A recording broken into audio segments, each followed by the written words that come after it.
Sugal yan, di sure ball. Okay, so sagutin natin to guys, no? Pero ako, meron akong dalawang take dito.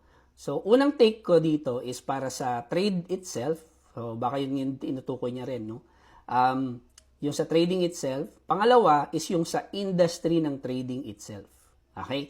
So, una is yung pagte-trade. Okay, sugal nga ba or ang anong trading? So, para sa akin guys, to be honest, bago ko makita or bago ko pinasok ang trading, tingin ko rin talaga sa kanya sugal. Way back nasa Philippines pa ako, nakikita ko na ang trading. Pero sabi ko nga, ay sugal yan, kaya hindi ko pinapasok. Doon, nung dumating na ako dito sa Canada, nakita ko yung buhay dito.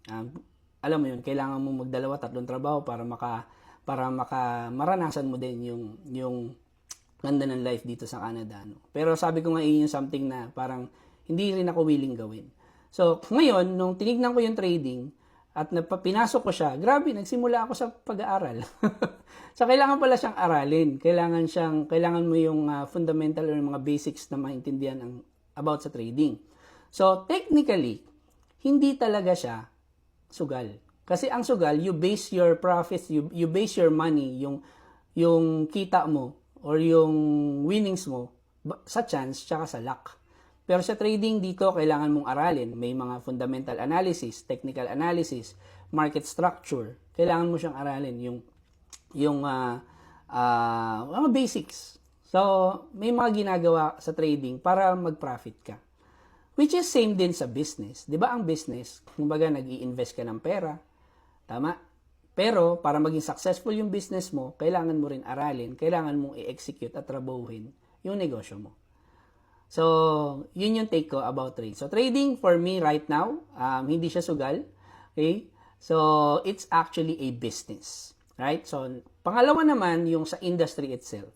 So, sa industry ba ng trading, sureball ba dito na yayaman ako or kikita ako ng malaki? Sureball ba dito na magkaka-time freedom ako? So, to be honest, totoo, hindi sureball. Okay? Ako, yun din yung inisip ko before. Pero, kinumpare ko na lang din yung trading sa trabaho ko. Sa trabaho ba, sureball ba ako na kikita ako ng malaki? Sabi ko, hindi. Sa trabaho ba, sureball na magkaka-time freedom ako? Siyempre, hindi. So, doon, sureball. Okay, pero dito sa forex trading, sureball ba dito na kikita ako ng malaki? Hindi. Sureball ba dito na magkaka-time freedom ako? Hindi. Pero, yun na nga eh.